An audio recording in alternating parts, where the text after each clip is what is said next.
오늘 우리 함께 나누실 말씀은 창세기 5장 말씀 함께 읽겠습니다. 창세기 5장 21절부터 24절까지의 말씀. 창세기 5장 21절에서 24절까지 구약성경 7조. 창세기 5장 21절에서 24절까지의 말씀 우리 함께 다 같이 합독하시겠습니다. 에녹은 65세에 무드셀라를 낳았고 무드셀라를 낳은 후 300년을 하나님과 동행하며 자녀를 낳았으며 그는 365세를 살았더라.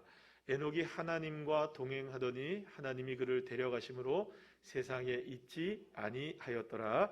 아멘. 할렐루야. 옆에 있는 분들과 인사 나누겠습니다. 반갑습니다. 예, 감사합니다. 오늘 이 밤에 나오신 여러분 한 분 한 분들에게 주님 응답하시고 주님 역사해 주실 줄 믿습니다. 자, 오늘은 창세기 5장 이 에녹에 대한 말씀을 가지고 제목을 이렇게 정해봤습니다. 다 같이 한번 읽어볼까요? 시작. 하나님과 동행하는 믿음의 기도, 이렇게 정해봤습니다. 에녹에 대해서는 우리가 잘 모르지도 않고 그렇다고 해서 잘 알지도 못하는, 그렇게 어중간하게 사실은 이 에녹에 대해서 우리가 알고 있는데요. 에녹 생각하면 이제 하나님과 동행한 사람, 또 혹은 죽음을 보지 않고 천국에 올라간 사람, 이런 정도쯤으로 우리가 알고 있기도 해요. 근데 사실 이 에녹은 성경의 표현에 의하면 굉장히 그 특별한 사람 가운데 하나인 것으로 우리가 알게 됩니다. 왜냐하면 그가 얼마나 믿음이 특별했냐면 사실은 하나님과 동행했다라는 그 수식어가 붙어있는 성경의 인물들이 몇 안 되거든요. 그러니까 참 아이러니하죠. 물론 그들이 다 바울이 하나님과 동행하지 않은 것도 아니고, 또 요셉이 하나님과 동행하지 않은 것도 아니고, 아브라함이 하나님과 동행하지 않은 건 아니지만, 그래도 성경에 하나님과 동행한 사람이라고 표현되어 있는 사람들이 몇 안 되는데, 여러분들 손으로 꼽으면 누구 정도 있습니까? 너무나 유명한 노아, 그리고 또 욥, 그리고 또 누가 있나요? 예? 요셉, 또 사실 그렇게 많지가 않아요. 그러니까 손에 꼽아도 우리가 기억이 잘 안 나요. 근데 그 중에 한 명이 누구냐? 바로 이 에녹이라는 사람이에요. 그러니까 하나님과 동행한 인생, 하나님과 동행한 인생, 이게 이제 성경에 정확하게 기록되어 있는 겁니다. 그러니까 다시 말씀드립니다. 다른 사람들은 하나님과 동행하지 않았느냐? 그건 아닙니다. 그럼에도 불구하고 몇 안 되게 하나님과 동행한다는 수식어가 붙어 있는 사람 중에 한 명이 에녹이라는 거죠. 또 한 가지는 뭐냐면 아주 특별한 사람입니다. 이게 뭐냐면 성경에 의하면 죽음을 보지 않고 하나님께서 그를 데려가셨다. 이게 이제 히브리서와 이제 오늘의 본문 말씀을 함께 이렇게 생각해 보면 그런 말씀인데, 사실은 이렇게 그 죽음을 보지 않고 곧바로 하나님의 나라로 간 사람은 성경에 우리가 너무나 잘 아는 선지자 누구 있습니까? 엘리사가 있잖아요. 그래서 사실은 이런 것들을 우리가 보게 될 때에 생각해 보면은 너무 이제 그 에녹 같은 사람은 특별한 사람인 거예요. 죽음을 보지 않고 하나님 나라에 갔다. 하나님이 그를 세상에 데려가실 정도로 너무나 귀한 삶을 살았던 사람이 이 에녹이라는 것이죠. 하지만 우리가 에녹에 대해서 알 수 있는 본문은 사실 많지가 않아요. 오늘 창세기의 내용과 함께 몇몇 곳에서 나오긴 하는데, 역대상 1장 3절에도 나오긴 하는데 여기는 족보가 나오는 거고요. 또 누가복음 3장 37절에도 나오기도 하는데 이때도 이제 예수님의 족보 가운데 에녹의 이름이 그냥 등장하는 정도이고요. 의미가 있는 것들을 우리가 한번 살펴보게 되면 유다서 1장 14절 말씀인데요. 그리고 또 히브리서 11장 5절 말씀 정도가 나오는데, 먼저 히브리서 11장 5절 말씀 한번 보실까요? 에녹의 믿음에 대해서 어떻게 성경이 이해하고 있는지 다 같이 읽어볼까요? 시작. 믿음으로 에녹은 죽음을 보지 않고 옮겨졌으니 하나님이 그를 옮기심으로 다시 보지 아니하였느니라. 그는 옮겨지기 전에 하나님을 기쁘시게 하는 자라 하는 증거를 받았느니라. 이렇게 말씀하고 있어요. 그러니까 하나님을 굉장히 기쁘시게 하는 자였다라는 것을 우리가 알게 되죠. 유다서 1장 14절 말씀 한번 읽어볼까요? 시작. 아담의 7대 손 에녹이 이 사람들에 대하여도 예언하여 이르되 보라, 주께서 그 수만의 거룩한 자와 함께 임하셨나니. 그러니까 이 말씀을 우리가 유추해서 해석해 본다면은 에녹은 적어도 거룩한 게 이렇게 구별된 인생으로 살았지 않았느냐라는 것을 우리가 유추할 수 있다는 겁니다. 그리고 오늘 본문의 24절 말씀 우리 한번 다 같이 다시 한번 읽어볼까요? 시작. 에녹이 하나님과 동행하더니 하나님이 그를 데려가심으로 세상에 있지 아니하였더라. 그러니까 결국 하나님과 동행했던 인생이라는 것으로 분명히 이렇게 우리가 알게 되는 거예요. 그래서 지금 우리가 읽은 히브리서 11장이나 뭐 유다서나 이 창세기의 말씀을 우리가 한번 생각해 본다면 이 에녹이 어떤 사람이었는지 한 세 가지 정도로 알게 되는데, 첫째는 뭐냐면 하나님과 동행했던 믿음의 사람이었다. 뭐라고요? 하나님과 동행한 사람이었다. 두 번째는 뭐냐면 하나님을 어떻게 했다고요? 기쁘시게 했다. 히브리서 11장의 말씀에 의하면 하나님을 기쁘시게 하는 사람이었다. 세 번째 정도는 뭐라고 얘기할 수 있냐면 유다서 1장의 말씀을 유추해서 해본다면 하나님 앞에 거룩한 믿음으로 구별된 인생이었다. 그러니까 거룩한 삶으로 구별된 인생이었다. 이 정도로 우리가 아마도 이제 이 에녹이라는 사람이 어떤 사람인지에 대해서 우리가 알게 될 수 있습니다. 그런데 여러분들 우리가 이제 한 가지 궁금한 것이 하나가 있어요. 이제 에녹이 정말로 죽었느냐 안 죽었느냐. 이걸 아직까지 뭐 사실은 뭐 신학자들이 이런 것들을 뭐 연구하기 좋아하니까 진짜 죽었다 안 죽었다 이거 갖고 뭐 사실은 뭐 이게 뭐 이렇게 연구하거든요. 근데 의견이 분분해요. 어떤 말씀 들어보면, 어떤 사람 말을 들어보면은 실제로 죽은 것 같지는 않다 뭐 이렇게 얘기하고, 어떤 사람은 실제로 죽은 것이다 이렇게. 왜냐하면 죽었다라고 얘기하는 거는 그가 이제 365세를 살았다 이렇게 얘기하거든요.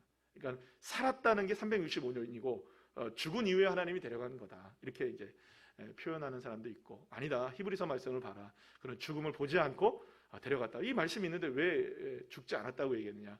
근데 사실 이 에녹의 삶에 있어서 그가 죽어서 하나님의 나라가 있느냐, 죽지 않고 하나님의 나라에 가 있느냐, 이게 사실은 중요한 것이 아니고, 히브리서 11장 5절 말씀을 자세히 살펴보면 죽음을 보지 않고 옮겨졌다는 말이 분명히 나와요. 그죠? 그런데 중요한 게 있어요. 그러니까 죽음을 받느냐 안 받느냐가 중요한 게 아니고, 죽음을 보지 않고 옮겨지기 전에 히브리서 11장 5절 말씀 뭐라고 얘기하냐면, 그 전에 하나님을 어떻게 하는 자라? 기쁘시게 하는 자라 하는 무엇을 받았냐면 증거를 받았다. 그러니까 하나님께서는 이 사람이 살아있는 동안에 이 사람이 어떤 사람이었다? 하나님을 기쁘시게 하는 사람이었다. 그러니까 하나님과 동행하고 거룩하게 구별된 사람이었기 때문에 늘 언제나 하나님을 기쁘시게 하는 사람으로 구별된 인생으로 살았다는 거예요. 그러니까 이 사람이 뭐 죽어서 천국에 갔느냐, 뭐 살아서 천국에 갔느냐, 이게 중요한 게 아니고, 이 사람이 살아생전에 적어도 이 땅 가운데 살아있을 동안에는 누구를 기쁘시게 하는 인생이었다.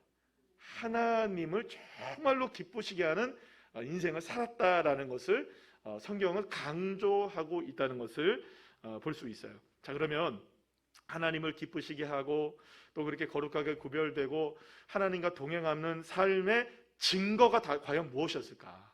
도대체 이 에녹이 살면서 남겨둔 그러니까 증거가 될 만한 게 도대체 뭐냐? 증거가 될 만한 게 도대체 뭐냐? 그러니까 인생을 살아오면서 에녹의 삶 속에서 나타난 증거가 뭐냐? 하나님 그걸 보고 기뻐하셨다는 거예요. 자, 그런데 오늘 본문을 우리가 창세기 5장의 이제 말씀을 읽어보면 에녹의 삶에 대해서 특별하게 증거가 될 만한 게 그렇게 없어요. 그런데 22절 말씀을 보면 증거가 될 만한 게 있는 거는 같아요. 한번 볼까요? 22절 말씀 한번 볼까요? 시작. 무드셀라를 낳은 후 300년을 하나님과 동행하며 자녀들을 낳았으며 이렇게 얘기해요. 그러니까 이 에녹이 자신의 삶을 통해서 뭔가 증거를 남겼는데, 증거를 남긴 것에 관해서 이야기하는 게 자녀들이에요. 네. 그러니까 무드셀라를 비롯하여서 자녀들이 남겨진 거예요. 그러니까 하나님과 동행해 살고 하나님을 기쁘시게 하고 거룩하게 구별되었는데 증거가 무엇으로 남았더라? 자녀들을 낳은 걸로 지금 이렇게 표현이 되고 있는 거예요. 이 에녹은요, 무드셀라를 몇 세에 낳냐 하면 65세에 낳습니다. 65세. 그리고 65세에 낳은 이후에 22절 우리 다시 한번 보시면 300년을 하나님과 동행해 살아요. 그리고 365세에 죽어요. 그럼 여러분, 이 말은 무슨 말일까요?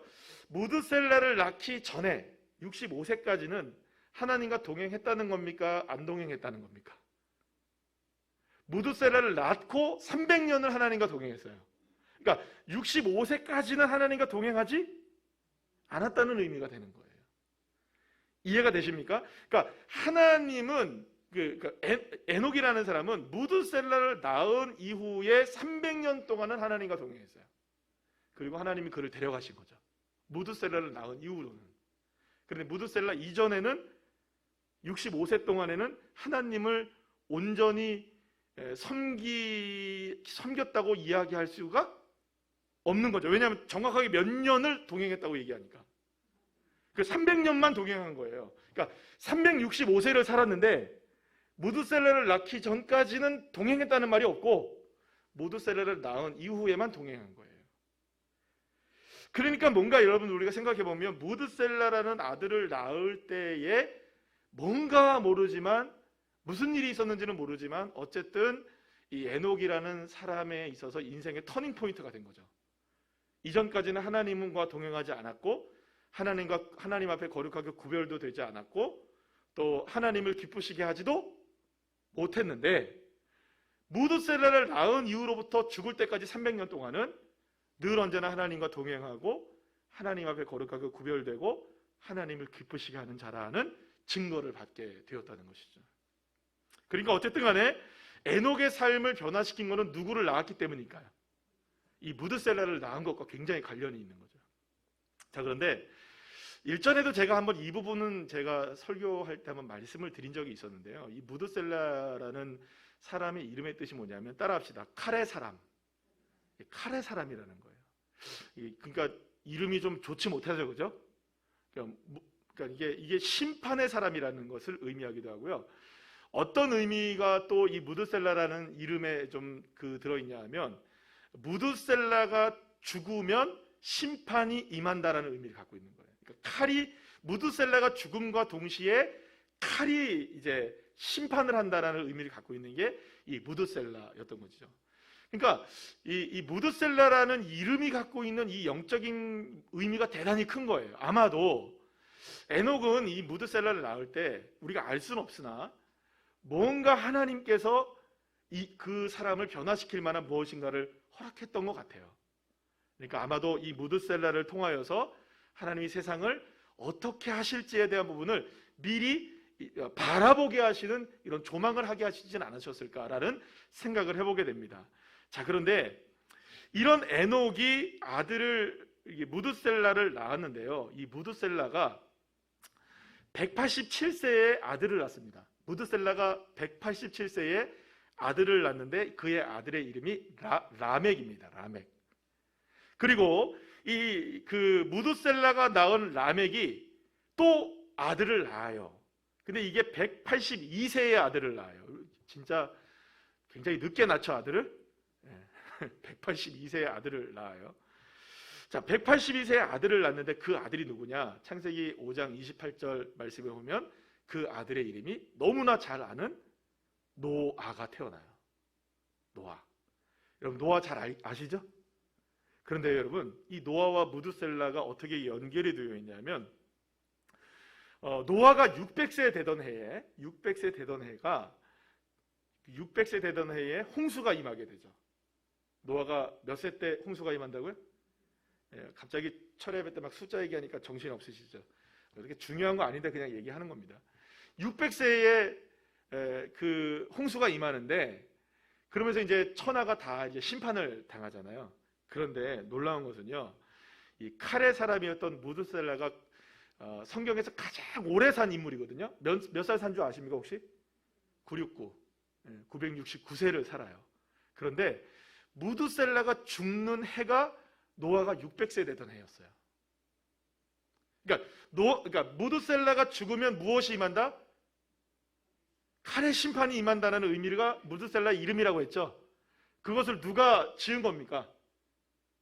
우리 지금 보고 있는 에녹이 지은 거예요. 실제로 무드셀라가 죽자마자 하나님께서 세상을 무엇으로 심판하십니까? 물로 심판하시고 그때의 노아를 통하여서 하나님께서 구원의 역사를 이루어 가셨던 것이죠. 자, 그러니까 에녹이 무드셀라를 낳고 무드셀라가 라멕을 낳은 후에 그때 이제 사실 그 사이에 이 에녹이 하나님께로 올라가게 됩니다. 그리고 나서 누가 태어나느냐? 노아가 태어나게 돼요. 그리고 노아가 600세 되던 해에 무드셀라가 죽는 거예요. 그리고 홍수가 임하게 되었던 거죠. 자, 여기서 우리가 중요하게 바라봐야 되는 게 뭐냐면, 제 족보 얘기를 막 복잡하게 이야기한 것 같아요. 그러니까 이런 겁니다. 에녹이 누구를 낳았어요? 무드셀라를 낳고, 무드셀라가 라멕을 낳고, 라멕이 또 누구를 낳았어요? 노아를 낳게 되었는데, 만약에 에녹이라는 사람이 무드셀라를 낳으며 하나님과 동행하는 인생을 살지 않았다면 어떤 일이 벌어졌을까요? 홍수의 심판은 임했을 것이고, 왜냐하면 당시에 엄청난 죄악들이 세상 가운데 있었거든요. 그 창조가 얼마 되지 않은 이후에도 엄청난 이 죄악들이 관영해져 있었거든요. 6장 한번 여러분들 읽어보십시오. 네피림이 있었고, 막 사람들이 막 여인들을 자기 아내로 삼느라고 혈안이 돼 있고, 수많은 죄악들이 보면서 하나님께서 인간을 지으심을 한탄하시고요. 이 시대가 지금 이 에녹으로부터 시작해서 모드셀라와 라멕과 노아의 시대에 이르기까지 그 시대였단 말이에요. 그런데 만약에 에녹이 무드셀라를 낳으며 하나님을 바라보며 동행하는 삶을 살지 않았다면 하나님은 노아를 통하여 구원하시는 구원의 계획을 그 사람을 통해서 이루실 수 없었던 것이죠. 그러니까 다시 말하면 이겁니다. 에녹이 하나님을 기쁘시게 하는 인생으로 변화되어지고, 에녹이 하나님과 동행하는 인생으로 바뀌어지고, 에녹이 거룩한 사람으로 바뀌어지는 인생의 터닝 포인트가 있었어요. 누구를 낳았을 때? 무드셀라를 낳았을 때. 그때 인생이 변화되지 않았다면, 그때 이 에녹이 하나님과 동행하지 않았다면, 그때 이 에녹이 거룩하게 구별되지 않았다면, 그때 이 에녹이 정말 주님의 은혜 가운데 살지 않았다면 아마도 하나님의 구원의 계획이 노아를 통해 이루어지지 못했을 거예요. 사랑하는 여러분, 에녹 한 사람이 믿음으로 세워졌을 때 그 믿음이 대를 이어서 계속해서 자녀를 낳고 하는 과정들 속에서 노아라는 사람으로 이어지게 돼요. 그리고 여러분들이 너무나 잘 아시는 것처럼 이 노아라는 사람을 하나님은 뭐라고 얘기하시냐? 하나님의 은혜가 입혀진 사람. 할렐루야. 그리고 하나님과 동행했던 사람. 정확하게 누구에게 있었던 믿음이 누구에게 정확하게 이어진 겁니까? 에녹의 믿음이 노아에게 이어진 것이었어요. 그러니까 어떻게 보면 이 에녹에게 무슨 증거가 남았을까? 아니, 성경을 봐도 자녀 낳고 하는 것밖에 없는데 도대체 무슨 증거가 있는 것인가? 그 증거가 누구로 드러나게 된 걸까요? 노아로 드러나게 된 거죠. 에녹의 믿음이 없었다면 노아의 믿음도 없었던 겁니다. 에녹이 하나님과 동행하지 않았다면 노아가 하나님과 동행하지 않았던 거예요. 결국에는 이 에녹이라는 사람이 하나님과 동행하고 하나님을 기쁘시게 하고 하나님 앞에 거룩하게 구별된 인생을 살았을 때 하나님은 그 삶을 증거 삼아 누구에게 축복하시고, 무드셀라와 라멕과 이어서 누구를 정말 축복하시고, 노아를 축복하시고 노아에게 은혜를 입게 하시고 노아가 하나님과 동행하게 하시고, 할렐루야, 120년 동안 방주를 짓게 하시고, 그렇게 해서 그 홍수의 엄청난 심판 가운데서도 무지개의 언약의 주인공으로 주님께서 이 노아의 가족들을 세워주시는, 할렐루야, 이 놀라운 은혜를 증거로 성경에 보여주고 계시는 것이죠. 자, 그런데 여러분, 그렇다면 이 에녹의 65세 동안은 도대체 어떻게 살았을까? 이게 또 궁금해요. 자, 그런데 이 에녹에 앞서서 쭉 조금만 올라가게 되면 이 그 아담과 하와가 동침을 해서 세 번째 아들을 낳는데 이 아들의 이름이 셋입니다. 셋. 그리고 이 셋으로 인하여서 3대 손이 나오게 되는데 그 3대 손이 누구냐면 따라합시다. 에노스. 그래서 여러분 혹시 성경 보시면 4장의 맨 마지막 26절 말씀을 보시면 이렇게 얘기합니다. 셋도 아들을 낳고 그 이름을 에노스라 하였으며 그때 사람들이 비로소 누구를 불렀다고요? 여호와의 이름을 부르기 시작한 거예요. 그러니까 에노스 때에 가서야 사람들이 여호와 하나님의 이름을 부르기 시작했던 거예요. 여러분 이상하지 않아요? 아담과 하와의 후손인데 어떻게 하나님의 이름을 안 부르고 살았을까요? 그만큼 여러분 하나님을 떠나 있었던 거죠. 이 가인과 아벨의 죄, 그리고 아벨은 죄가 없죠. 가인의 죄, 그리고 또 아담과 하와의 죄, 그리고 수많은 사람들의 죄, 그 앞서에서 여러 사람들이 나오긴 하거든요. 여기서 서로 막 살인사건도 일어나고 막 이런 일들이 벌어져요. 그런 수많은 죄악들 때문에 사람들이 감히 여호와의 이름을 입에 올리지를 못했던 거죠. 그런데 비로소 에노스가 여호와의 이름을 부르기 시작했던 거예요. 그리고 그렇게 해서 4대가 흘렀을 때에 누가 태어나게 되느냐? 이 에녹이 태어나게 되었던 거죠. 그러니까 에노스가 여호와 하나님의 이름을 부르지 않았다면 에녹이 65세쯤 되었을 때 인생이 변화될 수가 없었던 것이죠. 결국에는 이런 모든 과정들을 통해서 우리가 알 수 있게 되는 게 뭐냐면 수없이 많은 죄악의 시대를 걸어가도 누군가 한 사람이 여호와 하나님의 이름을 부른다면 할렐루야. 누군가 한 사람이 여호와 하나님과 동행하고 산다면 사랑하는 여러분 바뀌는 겁니다. 바뀌는 거예요. 우리가 보통 말하는 이 운명이 바뀌게 되고 인생이 바뀌게 되고 할렐루야.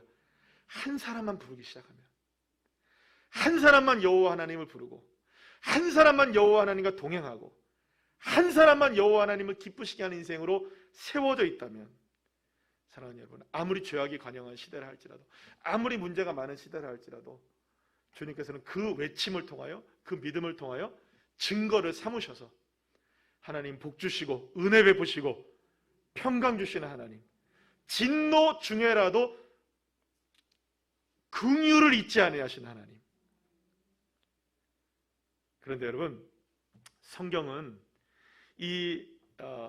그 에녹에 대해서 뭐라고 이야기하고 있냐면요. 여러분 창세기 5장 우리가 22절 말씀을 다시 한번 보실 텐데요. 에녹이 300년 동안 했던 게 무엇인지를 다시 한번 보게 되면요. 이렇게 표현을 합니다. 제가 쉬운 성경의 말씀으로 함께 읽어보려고 하는데 우리 다 같이 한번 읽어볼까요? 시작. 에녹은 무드셀라를 낳은 후 300년 동안 하나님과 깊은 관계를 누리며 지냈습니다. 그동안 에녹은 다른 아들들과 딸들을 또 낳았습니다. 쉬운 성경의 본문으로 22절의 말씀을 우리가 보게 되면 에녹의 삶이 무엇에 집중되어 있었는가를 분명하게 알게 됩니다. 에녹은 단지 자녀를 낳고 이거에 관심이 있었던 게 아니었어요. 또 자녀들을 어떻게 믿음으로 세우는지에 대해서 집중했느냐? 사실은 그것도 아니었어요, 여러분. 제가 오늘 말씀드리려고 하는 것이 바로 이 부분인데요. 에녹은 자녀들이 잘 서기를 바라는 마음이 없었다는 말이 아니에요.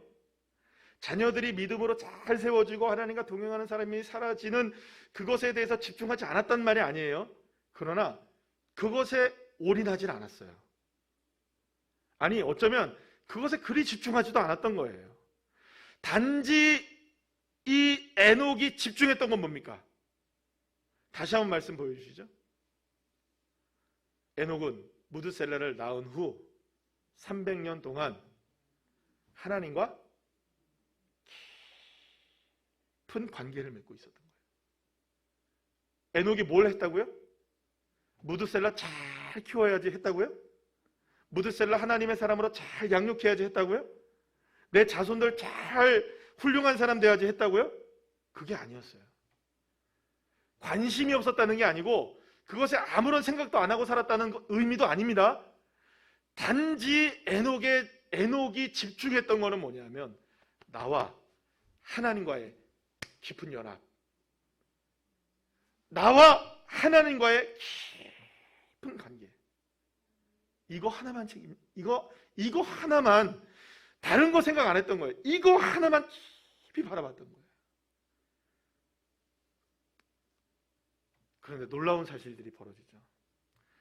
에녹은 하나님과의 깊은 관계를 누리게 되었을 때 하나님이 무드셀라의 인생을 책임져 주셨고, 하나님이 무드셀라를 통해 라멕을 낳게 하시고, 그 라멕이 믿음의 자녀인 노아를 낳게 하시고, 할렐루야. 노아에게 비로소 하나님의 은혜가 입혀지게 되었고, 하나님과 동행하는 인생으로 살게 하시고, 하나님은 그 에녹의 하나님과의 깊은 교제를 통하여 자녀들을 통하여 계속해서 주의 영광을 드러내는 믿음의 인생으로 주님이 사용하셨다는 겁니다. 사랑하는 여러분, 어쩌면 에녹의 삶이 노아의 믿음으로 이어지게 되고 결국 엄청난 심판 속에서도 견고하게 설 수 있는 믿음의 세대로 설 수 있게 된, 은혜를 누리게 된 단 한 가지 이유가 어디 있느냐? 교육 잘 시켜야지, 우리 자녀들 잘 돼야지, 우리 자녀들 문제가 해결돼야지, 우리 자녀들 뭔가 이렇게 잘 이루어져야지. 물론 중요하죠. 그거 안 중요한 사람은 없습니다. 그러나 에녹이 우리에게 오늘 말해주고 있는 것은 무엇이냐? 내가 먼저, 내 자녀들도 중요하지만, 우리의 가정 식구들도 중요하지만, 내 남편도 중요하고, 내 아내도 중요하고, 내 자식들도 중요하지만, 제일 중요한 게 뭐냐? 나와 하나님과의 깊은 연합. 할렐루야. 이게 이루어지지 않으면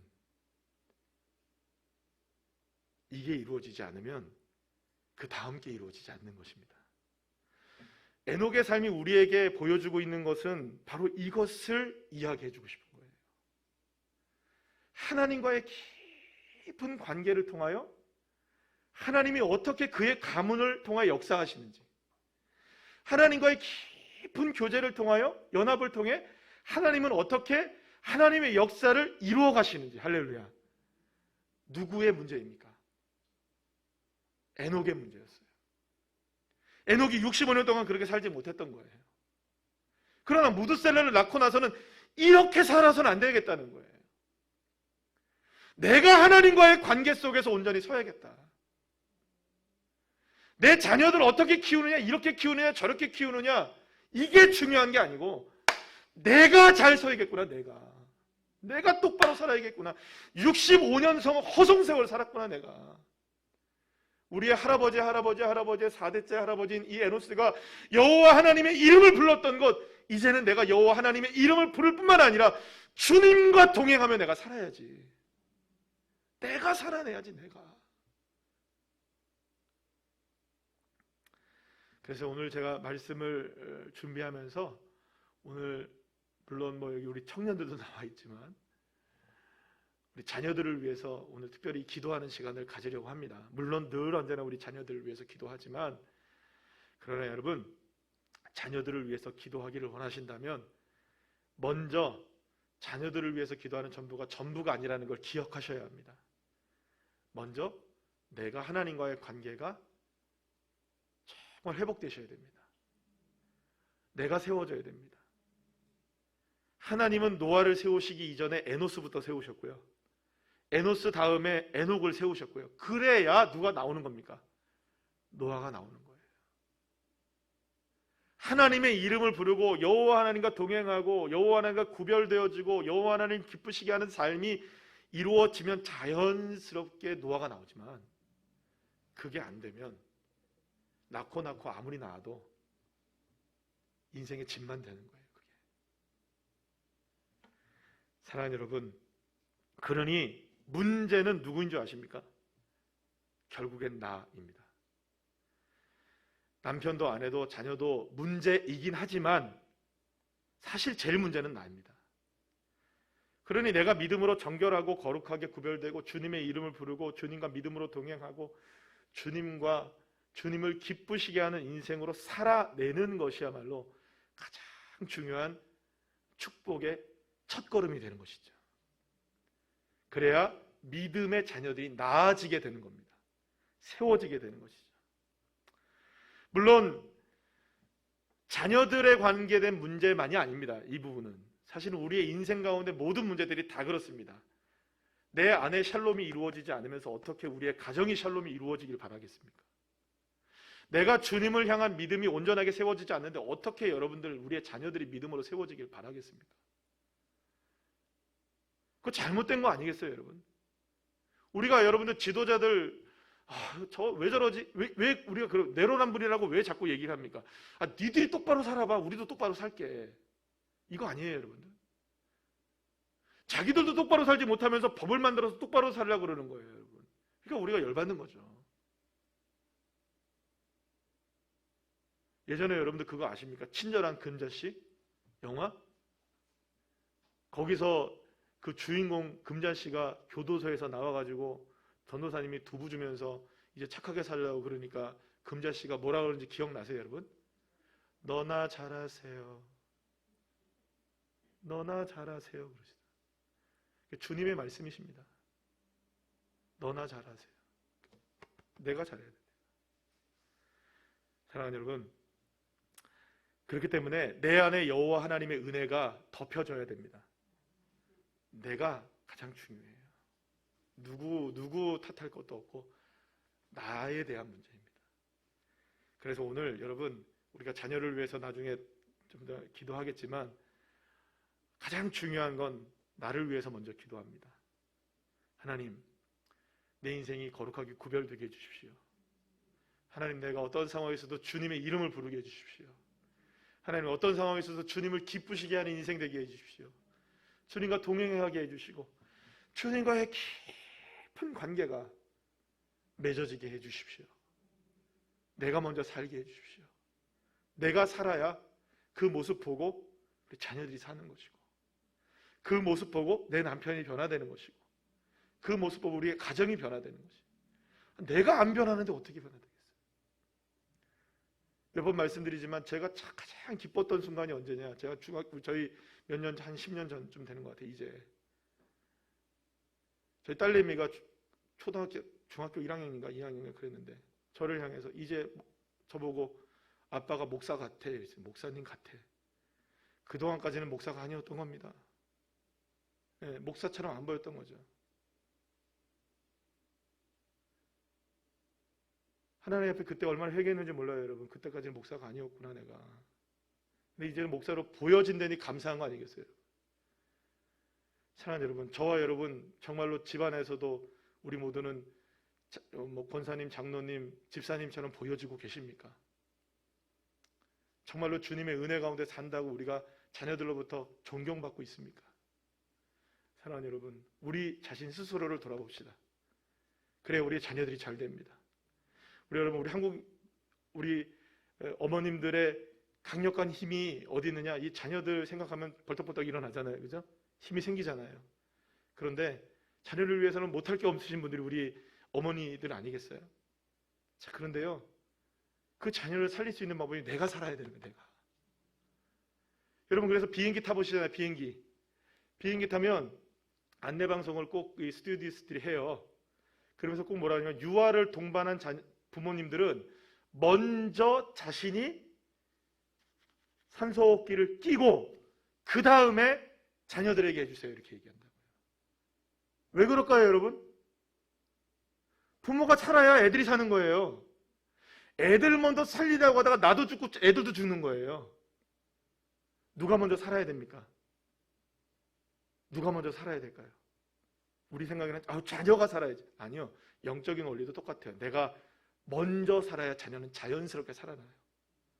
오늘 이 시간 그 은혜를 바라보면서 내가 하나님과 기쁘게 동행하고, 그리고 또 우리의 자녀들을 위해서 그렇게 우리의 자녀들이 에녹과 같이, 정말 노아와 같이 그런 자녀가 될 수 있도록, 내가 먼저 그런 사람이 되고 그런 사람이 될 수 있도록, 나는 에녹 같은 사람 되고 우리의 자녀 세대는 노아 같은 자녀들이 될 수 있도록 함께 기도할 때 놀라운 하나님의 역사를 허락해 주실 줄로 믿습니다.